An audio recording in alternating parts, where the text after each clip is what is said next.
Right, cool. So minimal APIs has been around for quite a long time now. It was in preview 3 or 4, I think it is, for .NET 6. So it's been over a year and a half, minimal APIs have been a thing. And this is more to go over like kind of what's new in .NET 7. But also for a bit of groundwork, I'm just going to show you kind of what minimal APIs is as well. So you can just take a normal console application and just add a .web to the SDK, and that'll build in the web SDK, which has all the stuff for building minimal APIs on ASP.NET Core. And then within your web console application, you can go to web application, create a builder, call build on it, map some endpoints, and then call run. So just put a hand up if you've seen this before. Less than half.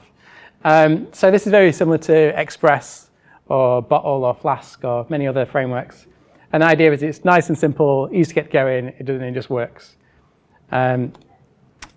You can also chuck in just normal standard methods as well. So you can do a hello world, pass that into the endpoint as well.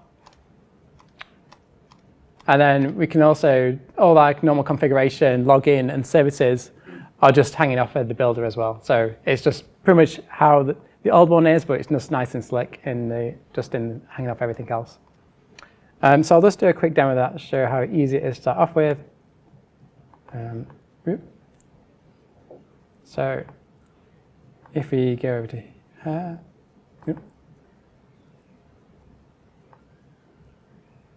we just change this to the web SDK. And then we can get rid of this. And then wait for it to catch up and restore some packages. So you can do web application, create builder.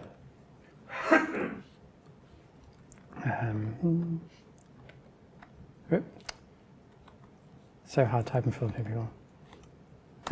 So you can do build.build, so that just builds the default one, which will give us. And then we can map some endpoints on the app, so you can map some gets. And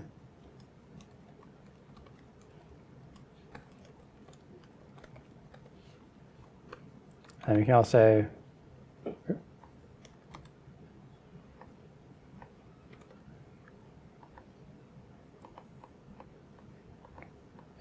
sorry, can't type.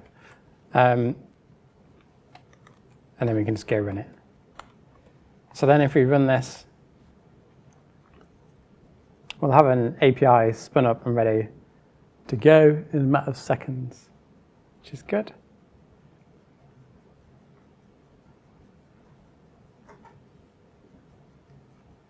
Once it runs.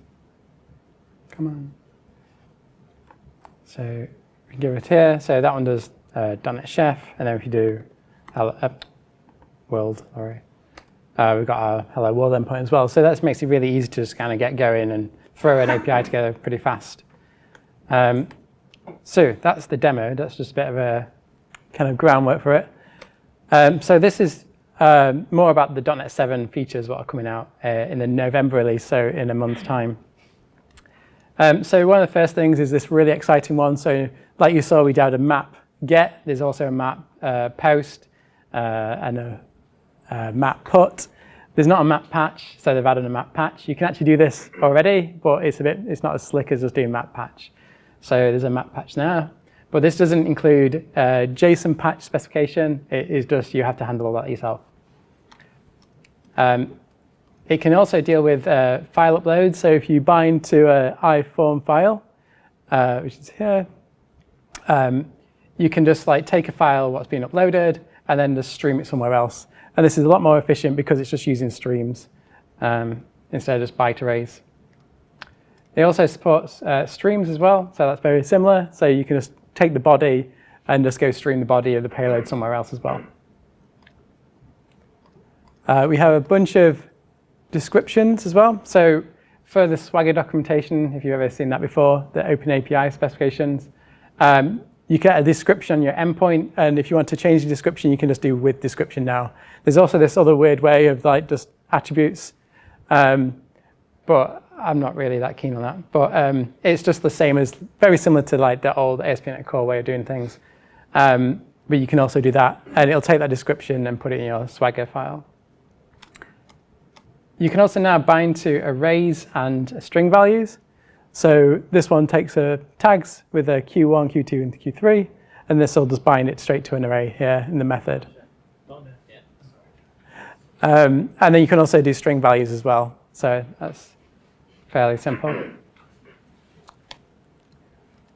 So this is one of the more exciting features. So as we have action filters on actions in ASP.NET Core, we have these things called root handler filters, which allows us to do like some cross-cutting concerns, so such as authentication, login, retries or something, or validating your models, for example, using fluent validations.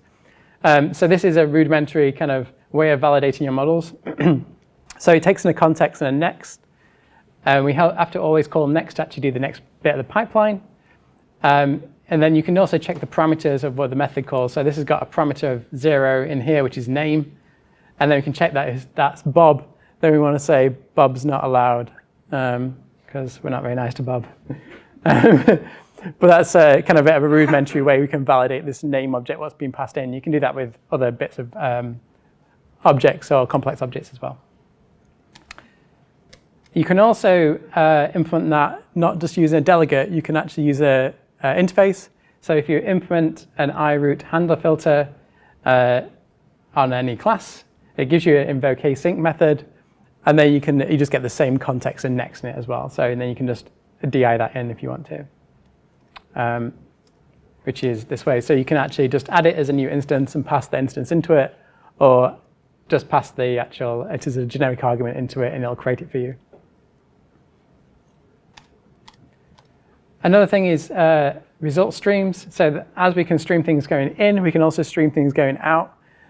So we can do a results.stream, take in a stream, and then you can say, well, we take it, the stream, what's coming back, we want to write to, and we can write to that stream directly instead. So this one's like loading the image, and then we're just streaming that image straight across the wire. This is another cool one, is type results. So before you didn't have actually type results, you just had a result of OK, and it could be anything. Now you get like object generics, so you can do OK of string, and it'll also infer it like normal with generics as well. So when you're doing type checking on like methods with return types, it makes it a lot easier, which is what this is doing. So this one takes, this method here can return a result of OK and not found. So if the ID is 0, then we return a result type not found. And if it's not 0, we return a result type OK, hello world. So it allows you to just like kind of be a bit more type explicit with things. There's a bunch of OpenAPI improvements as well. So you can do with OpenAPI, you'll get the operation in, and then you can modify that operation for when it generates the Swagger documentation. One cool thing about this, I think, compared to the other old way of doing it is, I don't know if anybody's used that, it's an I operation something we have to implement, and your model's over here in your endpoint, and the stuff for your Swagger documentation's over the other side, and it's quite hard to marry them both up together. And there's also a bunch of interface what you can implement on your model as well to generate the Swagger documentation as well. So these are using the C#11 syntax. So you have a static abstract populate metadata. So you just implement a static method on your object from the interface, if that makes sense.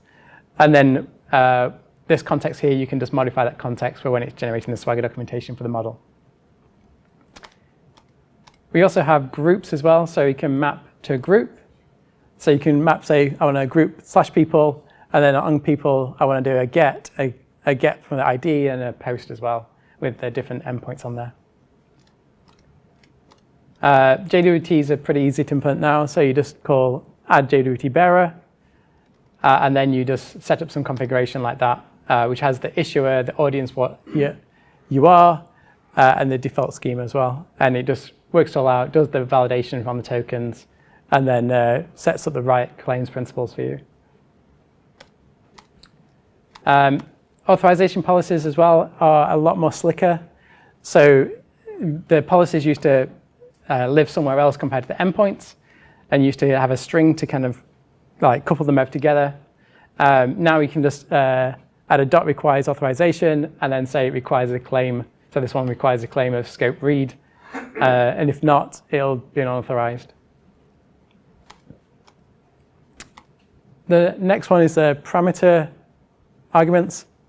So instead of making a big, massive, long method with all your category ID, page size, page logger, and your database, you can just pass that into a struct instead and bind it straight to the method as one parameter just by using this as parameters attribute instead. So it just cleans things up a bit. There's also a bunch of extra extensions for map to group. So you can tag all the things in a group, and you can also add OpenAPI documentation to all that group. I think it does the authorization stuff as well, which is quite cool. There's a bunch of new types as well for the interfaces, so you can pass them around. So you've got iContent type HTTP result, file result, nested HTTP result, etc. So if you want to take them in or pass them back out, you can use the interfaces instead. And that's pretty much it. So that's the first talk. Thank you. I might do questions at the end for everybody.